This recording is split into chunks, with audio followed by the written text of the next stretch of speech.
So how do companion plants make it easier for you to grow?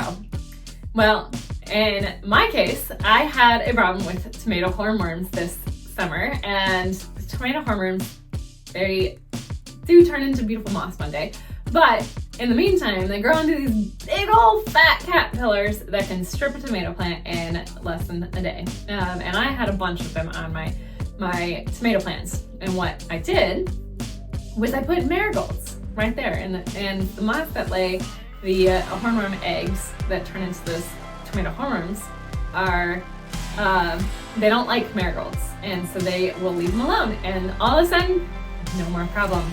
And those same principles can be applied to squash bugs, they can be applied to Japanese beetles, and all sorts of different bugs you can prevent in your garden just by planting the right things next to each other. And so we're going to talk a little bit more about the 10 best companion plants to consider for your garden.